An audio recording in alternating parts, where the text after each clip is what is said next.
It is 1700 hours GMT, 1 p.m. in Washington. Breaking news from the United States, where the Pentagon has for the first time released home videos of al-Qaeda leader Osama bin Laden. Videos removed by Navy SEALs after the operation in Abbottabad, Pakistan on May the 1st that killed al-Qaeda's leader.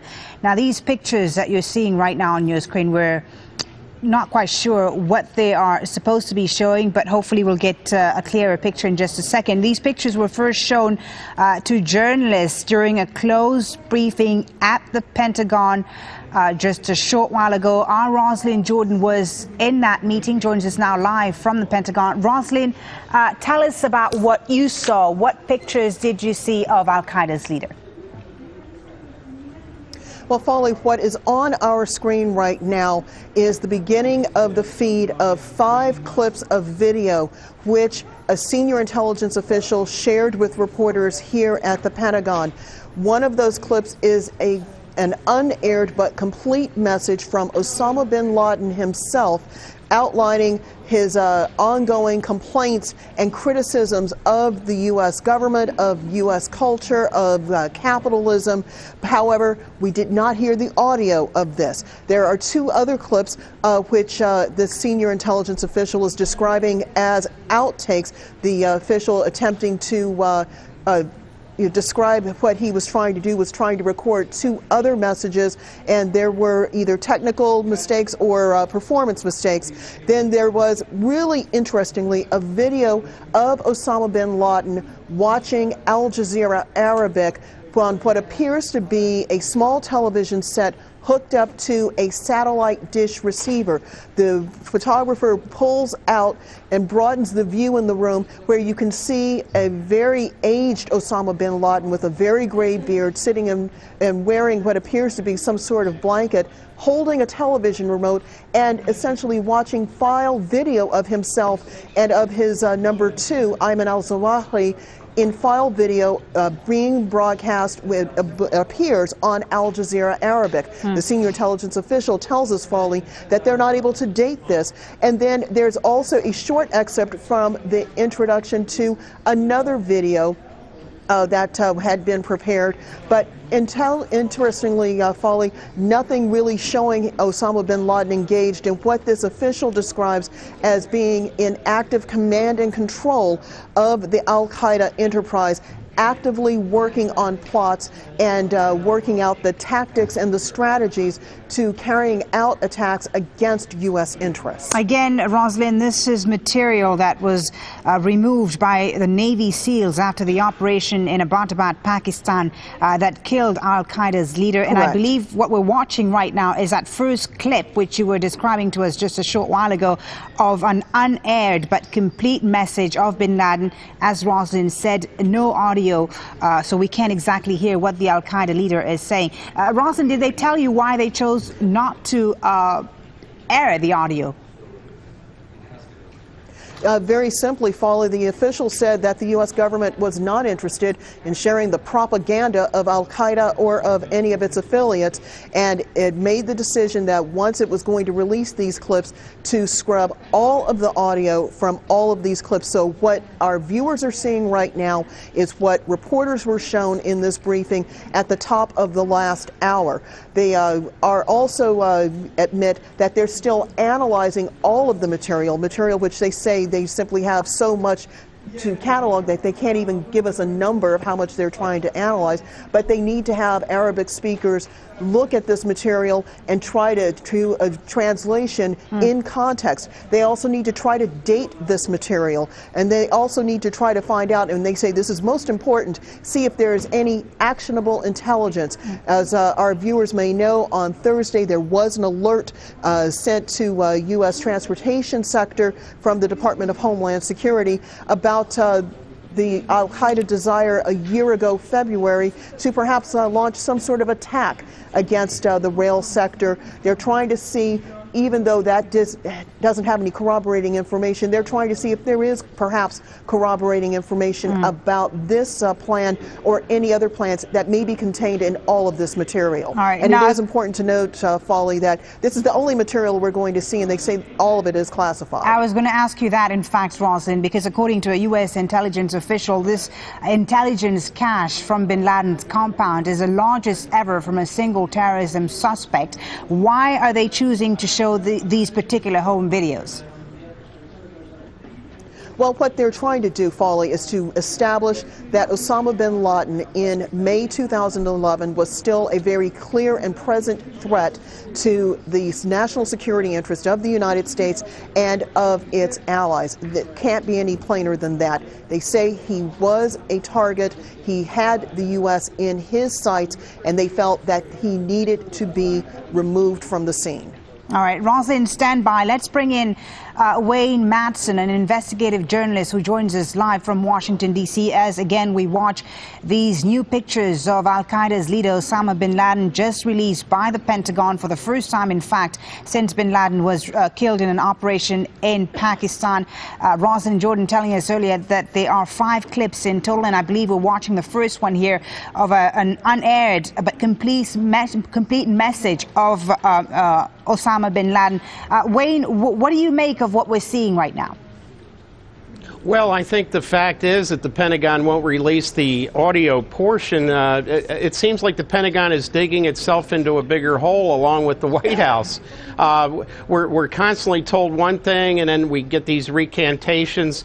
There's also a report that the CIA tried to get audio of bin Laden before he was shot and killed in Abbottabad, but they weren't able to get a voice print or a voice recording of him. So we have we're having to believe everything the Pentagon and the White House are telling us. But I think the mere fact that we did have an indication that there was going to be a bin Laden tape where he was giving a message earlier this week. It came from a group called the Site Intelligence Group here in Washington, which is known to be very linked to Israeli intelligence circles. I think we have to be very skeptical about this so-called evidence, and also the fact that the Pentagon is saying that terabytes of information gathered from bin Laden's computers are classified.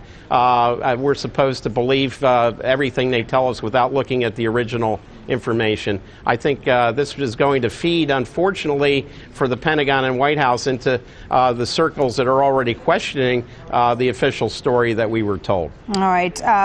Roslyn, Wayne makes an interesting point there, and that's the fact that we have indeed been getting conflicting information from the White House since this operation that killed Osama bin Laden took place on May the 1st. One of them being, of course, whether or not he was armed at the time he was shot. What are they saying there about their storyline, the fact that it's been changing? Well, they didn't say anything specifically because people didn't raise the question. We were much more interested in this briefing about what they actually found about life inside the compound. We were very interested in finding out some information about what sorts of plots bin Laden apparently was planning.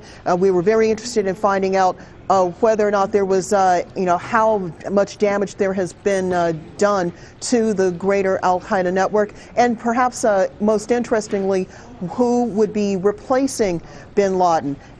We were really focused on those questions, but not so much on the message, as many people call it here in Washington. All right, now we're watching, what we're seeing right now on this new feed is a second clip. I believe this one is what you were describing to us earlier, Roslyn, of the al-Qaeda leader watching television, watching Al Jazeera Arabic, I believe, a video of the al-Qaeda leader. And there you see he's basically watching himself. Correct. And in fact, as this video clip rolls out, you'll actually see the image broaden, where you will see bin Laden sitting on the floor, surrounded by some bolsters, wearing some sort of blanket or heavy woolen robe. There you see the file video that was being broadcast, and then you're going to see the image dip down right now, and there is a very old-looking Osama bin Laden, a very gray beard, very gaunt, but holding the remote with his right hand, not doing anything, not gesturing or doing anything with his left hand, and that may be indicative of some injury that he suffered when U.S. forces were trying to go after him in Tora Bora, Afghanistan in the late fall of 2001. There you see the camera moving back to this small television set where there is more video rolling out, and then every so often that channel selector comes back up on the screen and now you see him in a two-shot, as it were, with his number 2, Ayman al-Zawahiri.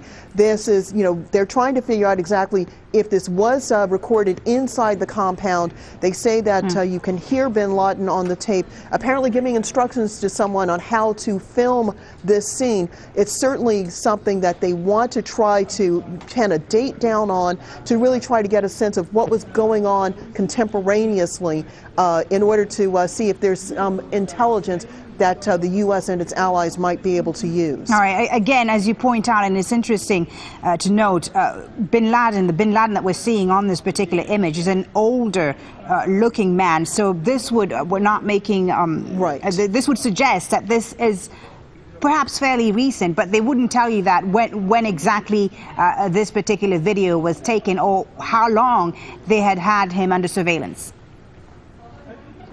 No, they did reiterate the point which President Barack Obama made at the beginning of this week, that the investigation first came about, or really started coming together, in August 2010, when they first started getting what the senior intelligence official described as circumstantial evidence, but it was strong enough in their view to actually start pursuing this lead.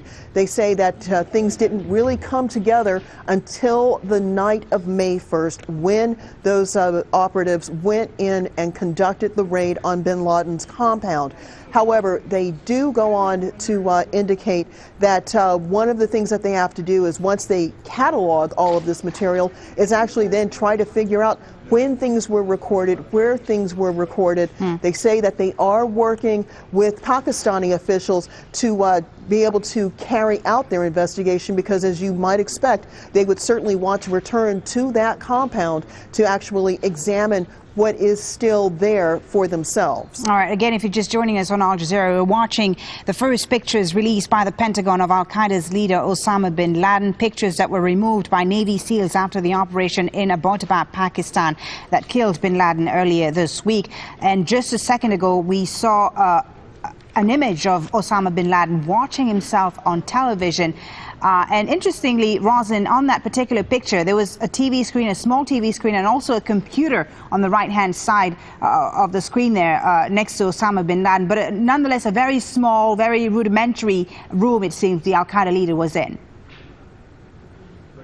That's right. And when we asked about the equipment that was recovered during this 40-minute long raid, apparently computers, hard drives, computer disks were all recovered, but not the actual television sets or satellite dish receivers or anything, presumably because they were too big and bulky to scoop up in a hurry. However, they do indicate that there is a considerable amount of information that they need to pore through, and that it simply can't be done in just a matter of days. They do say, however, that they are working around the clock to figure out what they have, and then to figure out what's in it, and then what they ought to be doing with it. All right, let's bring back Wayne Madsen, an investigative journalist who's also joining us to comment these latest pictures that we are receiving from the Pentagon of Al-Qaeda's leader Osama bin Laden.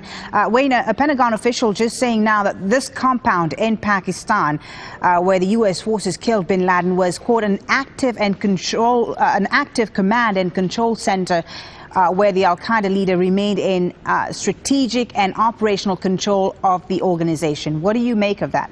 What's your reaction to that? Well, it's hard to believe it could be an active command and control center when we know that bin Laden avoided the use of telephones, but we were told that one of the reasons the CIA and the National Security Agency was interested in this particular compound was because it lacked landline telephones and also cell phone communications. It was sort of like a communications blind spot right in the middle of a Pakistani military cantonment, which is right next to the Pakistani version of our West Point Military Academy. But now we're told it was a major command and control center without any sort of communications. All these computers now we're being told were being used, and other equipment, video equipment and what have you. It seems, again, we're seeing the storyline change from what we were told before. This was a sort of a high-tech dead zone, and now we're told it was a major command and control center. The story keeps changing, it seems.